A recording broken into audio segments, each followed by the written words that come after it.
Hey guys, Pro1701 here, and today we are going to be asking the question, what is the most underrated decade of Doctor Who? Between the 60s, 70s, 80s, 90s, 2000s, 2010s, and 2020s, which decade do you think is the most underrated? For me, I'm going to say the 90s, because the 90s, of course, were part of the wilderness years, the bulk of the wilderness years. Where really, I think a lot of casual fans, the only thing they're going to be really familiar with is the 96 TV movie, if that. And even me, that's my main sticking point that I know of the 90s, is the TV movie. And The Curse of Fatal Death, I think, was in 99, if I remember right. And I do enjoy The Curse of Fatal Death, especially the first half of it. But it's mostly the TV movie, which I enjoy despite its flaws. But the interesting thing is there's actually a huge wealth, a huge, vast amount of Doctor Who related memorabilia that came out in this time. You had the V&A novels. You had another series of novels as well. I forget what they're called. But the V&As are still talked about today by a lot of fans. One of my subscribers, Dom, he is a big fan of the V&As. He's like a walking encyclopedia of 90s Doctor Who stuff. It's actually really nice to read when he posts in the comments about it. I've learned a lot of stuff about it just from him. He's a walking encyclopedia of that stuff.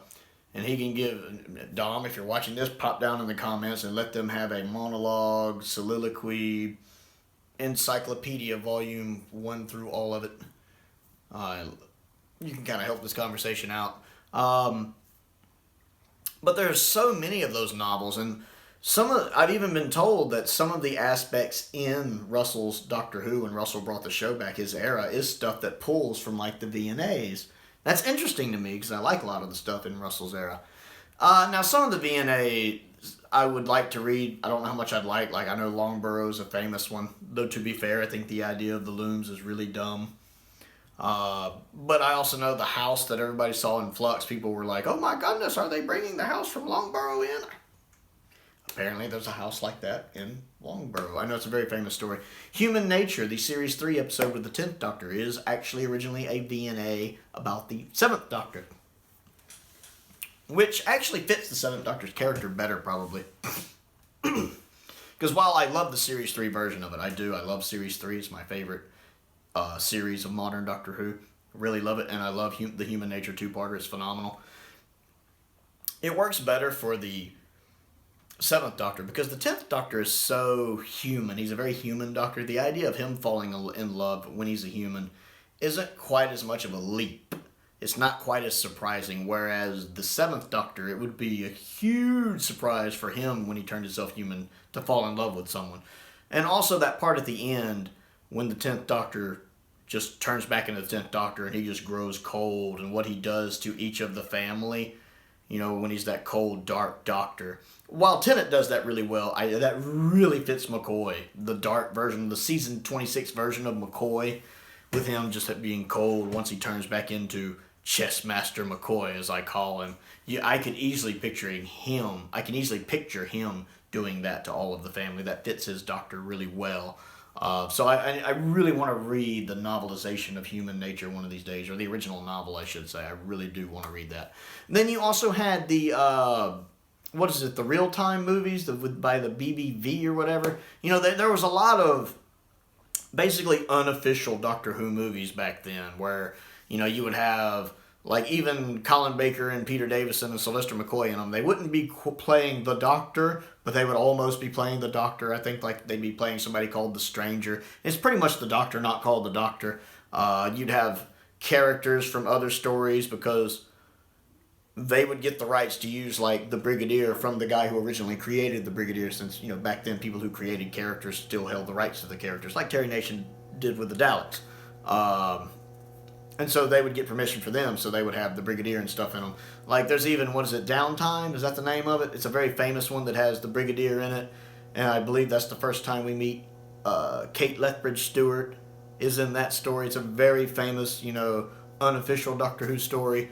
And then I know they also did that Return to Devil's End series in like 93 when John Pertwee and a lot of them went back to where they filmed the Daemons, and that's kind of an unofficial making of. I would really wish they could have put that on the season 8 set. I really wish that the BBC, I hope they could actually make a deal with the people who make the real-time stuff to maybe include those on a Wilderness Years set, because I would love to watch them. I've never got to see them. I would love to watch them.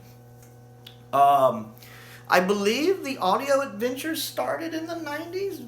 If I remember correctly, Big Finish audio started in the 90s, so you had some of the, like, I believe 8th Doctor stories and stuff. I believe those started in the late 90s, as I recall. I'm not 100% certain, but I believe they were the late 90s. So you had Big Finish kind of starting up. I have to try to remember, because I know some of the Wilderness Years stuff spills into the 2000s, 2000 to 2004. And I'm not quite sure what on a lot of that. Again, I'm more familiar with, like, The Curse of Fatal Death and the TV movie. Those are the main things I've seen. I just know about all of this stuff out there because I hear other fans talk about it. It's such a pool to dive into. But I think it's the most underrated just because, even as someone that's as much of a fan as I am, I think it's pretty obvious. I'm a big Doctor Who fan. Even I've never just dove into this. Part of that, of course, is I'm in the States. It's a lot harder to get a hold of this stuff, especially back in the 90s. It was a lot harder to get a hold of this stuff. No Amazon, no eBay, the internet in its infancy. I just couldn't get it. Wasn't as accessible as it is today.